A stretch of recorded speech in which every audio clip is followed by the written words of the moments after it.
40 ലക്ഷം രൂപ 6 bedroom attached ആയിരിക്കും. ഇതായിരുന്നു നമുക്ക് റീസെൻ്റ് ആയിട്ട് വന്നൊരു റിക്വയർമെൻറ്റ്. അപ്പം അതെങ്ങനെ നമുക്ക് ചെയ്യാമെന്ന് ഞങ്ങൾ കുറേ ആലോചിച്ചിട്ടാണ് നമ്മളൊരു കമ്മിറ്റ്മെൻറ്റ് കൊടുത്തത്. ഞങ്ങൾ ചെയ്തതാണ് മാക്സിമം ഷെയറിംഗ് വാൾ കൊടുത്തു. കാരണം ഈ ബഡ്ജറ്റ് ഒരു ഇമ്പോർട്ടൻ്റ് ആണല്ലോ. അപ്പം ഏരിയ കുറയ്ക്കുകയും വേണം. ഈ 40 ലക്ഷം രൂപയ്ക്ക് നമുക്കൊരു 1800-1850 സ്ക്വയർ ഫീറ്റിന് മുകളിലോട്ട് പോകാൻ കഴിയില്ല. എന്നാൽ സ്പേഷ്യസ് ആവും വേണം. അപ്പോൾ ഞങ്ങൾ ഒരു കോൺസെപ്റ്റ് ക്രിയേറ്റ് ചെയ്ത് നമുക്ക് ആദ്യം കോമൺ ഏരിയ, അതായത് living, dining, kitchen maximum spacious ആയിട്ട് ചെയ്യാം. ബെഡ്റൂം 10-11 അല്ലെങ്കിൽ 10-12, 11-12 ഈ സൈസിലേക്ക് നമ്മൾ ചുരുക്കി. ടോയ്ലറ്റ് നമ്മൾ ഏകദേശം ഒരു 8/4 ഈ ഒരു സൈസിലേക്ക് നമുക്ക് ലിമിറ്റ് ചെയ്തിട്ടാണ് ചെയ്തത്. അതിനകത്ത് നമുക്ക് ഫസ്റ്റ് ഫ്ലോർ ആയിട്ട് കൊടുത്തില്ല, മെസ്ലൈൻ ഫ്ലോർ ആയിരുന്നു. അതായത് മെസ്ലൈൻ ഫ്ലോർ എന്ന് പറയുമ്പോൾ ഫസ്റ്റ് ഫ്ലോറിൻ്റെ ഹൈറ്റിൽ എത്തിയില്ല, എന്നാൽ ഗ്രൗണ്ട് ഫ്ലോറിൽ നിന്ന് കുറച്ചൊരു 8 അടി 7.5 ഫീറ്റ് ഹൈറ്റിലാണ് ഈ റൂമുകൾ രണ്ടും ഡിസൈൻ ചെയ്തിരിക്കുന്നത്.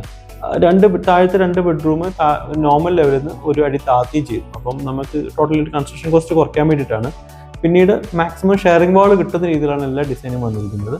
അതേസമയം 5 ബെഡ്റൂമിൽ നമുക്ക് ക്രോസ് വെന്റിലേഷൻ നമുക്ക് എൻഷുർ ചെയ്യാൻ പറ്റി.